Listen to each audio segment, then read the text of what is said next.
gudoomiyaha xisbiga mucaaradka wadani Cabdiraxmaan Maxamed Cabdilaahi Cirro oo jirjiraad ku qabtay hoyga uu ka degan yahay magaalada Hargeysa ayaa waxa uu ugu baaqay inuu iscasulo madaxweynaha talada Soomaaliya Muuse Biixi Cabdi madaxweynihii hore ee xilka ka degay mudane Axmed Maxamed Maxamuud Sinaayana maxkamad la hor keeno isagoo ku eedeynaya heshiisyada ay la galeen dawladda isu tagga Imaaraadka Carabta inay ahaayeen kuwa khiyaamo qaran ahaa. Soomaalidu waxay ku maamaadaa booramaha diimaha qodin haddaad dheerayso haddaad qodanaha dheerayn ku dhici doontaana mooyaane waa xilligii ololaha doorashada madaxtooyada kulmiye aad ugu ololeeyeen wadani waa Soomaali weyn hase yeeshee waxa maanta ka shifantay Soomaali weyntii niqaabnayd ee ku dhex jirtay Somaliland oo noqotay kulmiye qarannimadii iyo madax bannaanidii Somaliland waxay naga luntay oo inaga ambatay 1960 waxay mar labaad ambatay oo la ambaday madaxweyne Siilaanyo wuxuu ka tagay taariikh madow qarankan iyo madax bannaanidiisii wuxuu u geystay dhaawacii ugu xumaa waxa dhacday khiyaamo qaran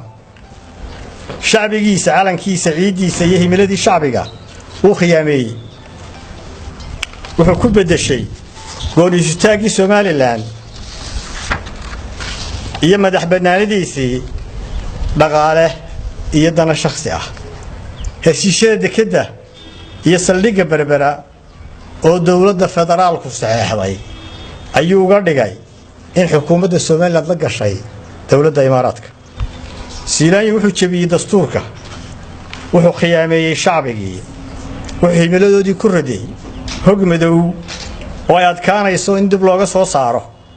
wuxuu mutaystay in maxkamad la hor keeno oo lagu qaado khiyaamo qaran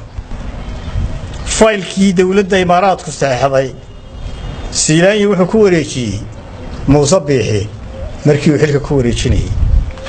madaxweyne Muuse Biixi wuxuu haystay fursad markuu kursiga madaxweynaha ku fadhiistay oo ahayd inuu saxo khaladkaas ama shacbigiisa iyo baarlamaanka u soo bandhigo khiyaamada qaran ee madaxweynihii ka horreeyay sameeyay midna ma samayn wuxuu yiri heshiisyadii dawladdii hore gashay waan fulinayaa kuwaas oo ay maanta cadaatay inay noqdeen heshiisyo ka dhaxeeya dawladda federaalka Soomaaliya iyo dawladda Imaaraadka madaxweyne Muuse wuxuu jabiyay dastuurka wuxuu ku kacay khiyaamo qaran waxa uu bannaan madaxweynaha laba arrimood midkood inuu yeelo inuu iscasilo dadkana saamaxaad weydiisto kuna dhawaaqo in la qabto doorashooyin madaxweyne oo cusub waxa kale oo bannaan hadduu taa yeeli waayo in lagu qaado khiyaamo qaran oo lagu sameeyo maamuska xayuubin. gudoomiyaha Cirro waxa kale oo ku eedeeyay xukuumadda madaxweyne Muuse Biixi Cabdi in albaabada u xidhay xorriyadda qowlkii waa sidoo hadalka u dhigay isagoo arimahan ka hadlayana waxa uu yiri kulmiye wuxuu yiridaha u xidhay xuquuqul insaankii iyo xorriyadda qowlkii jeelashu waa buuxaan way ceeriyoonsan yihiin mid hadlay mid Facebook wax ku qoray mid Twitter wax ku qoray mid wargeys wax ku qoray mid riyooday iyo mid aan wali loo sheegin wixii lagu maagaba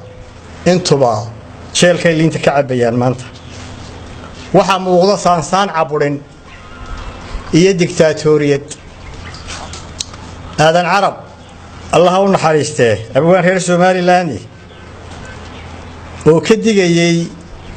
diktatoriyadii soo socotay 1960 markii dawladdii militariga qabsatay Soomaaliya isagoo u yaqaanay dawladdii ka horreysayna Cawaro wuxuu tix ku yiri Cawaro waa la faaleynayay iyo camaladeedii tani waa arjuuqii dheh iyo jeelka ku cayuuq. Cabdirashiid Cabdiwahaab Xuseen TV-ga Universal magaalada Hargeysa.